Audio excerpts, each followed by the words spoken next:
Hello everyone, I am Peppino back playing Kerbal Space Program, and we are here today with Bill Jebediah and Bob Kerman, our most experienced flight crew, and today we are going to do the most dangerous manned mission yet. Uh, Last time we did a manned mission, we did the first ever spacewalk. Now we are going to take it to a new level, and I won't ruin the suspense, so I'll explain once we get up there. So we're going to turn on our SAS, throttle up. Bill, Jebediah, and Bob are all locked and loaded and ready to fly. So we're launching in 3, 2, 1. Alright, there we go. And we've got some big solid fuel boosters on this rocket, as well as 3 large engines going at once. Then it's going to separate into the next stage of rocket. And we'll check the map here, and that'll drown out a little bit of the sound. So we want to just get our apoapsis to go up pretty high, and basically we don't really need to do a whole lot of maneuvering for what I have in mind here. So we're just going to watch this nice view over the ocean. There's the moon and the sun, and there go the first engines, the solid fuel boosters. They'll fall back down to Kerbal, and we'll take a look at some of the scenery. I know I haven't shown full launches a lot, so you don't get a chance to look at the scenery.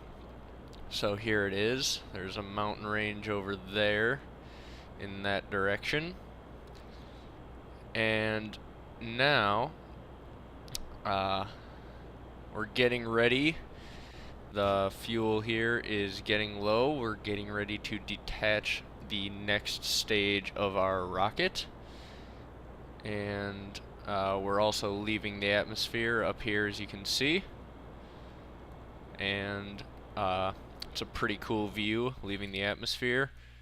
And here we go. Time to detach the stage right there. And we're getting a little bit of a spin. We don't want that. So let's turn off the SAS and try bring this spin to a stop ourselves.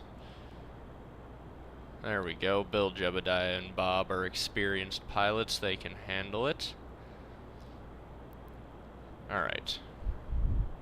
We'll turn our SAS back on. And as soon as we do, we get a little bit of a spin again.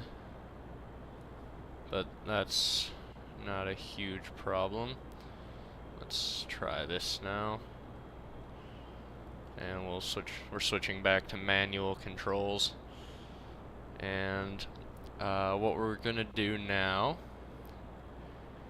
is get our tilt going, so that when we check the map, we should have our apoapsis extending. We'll turn on our SAS there to hold us in that position. There's our apoapsis, which is plenty high. So what we're gonna do is go and angle more so that we can extend to get a longer flight trajectory,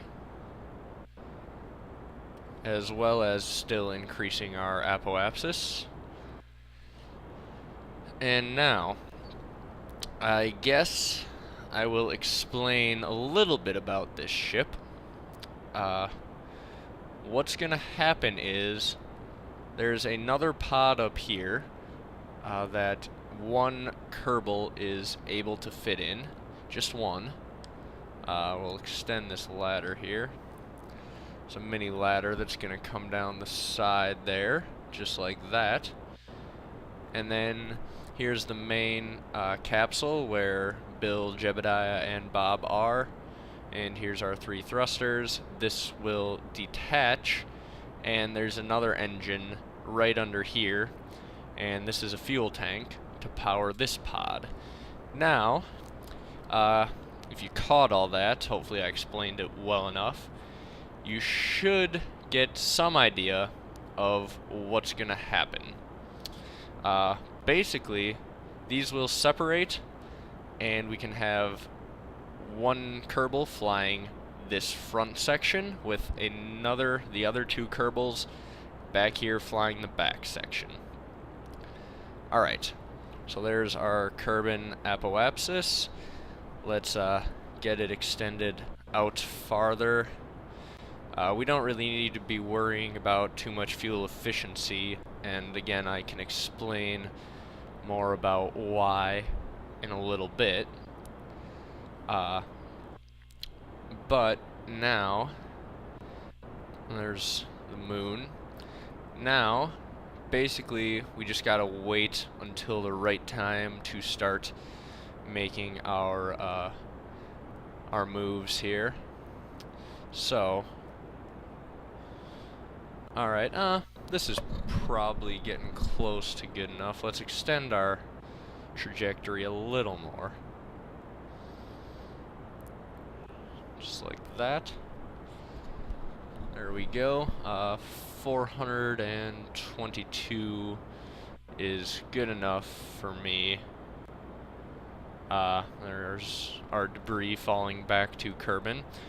Alright, now it's time to explain what's really going on. And there goes the pod. Now you're probably saying, wait, you forgot something. That's because we don't have any Kerbals in the pod. Now Bill and Bob are freaking out. Jebediah, as always, is very excited.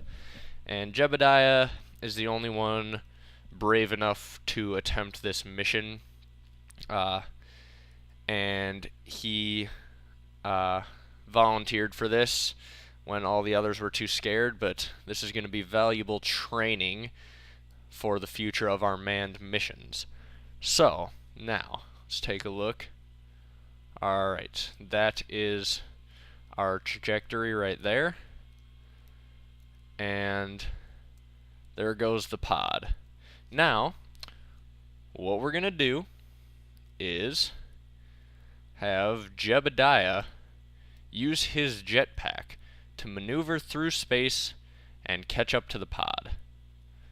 So he's detached himself there, and now we have to very carefully maneuver him over, have him grab onto the ladder, and he's going to fly that pod. Now this takes a lot of precision, and they do have a limited amount of fuel in their jetpacks,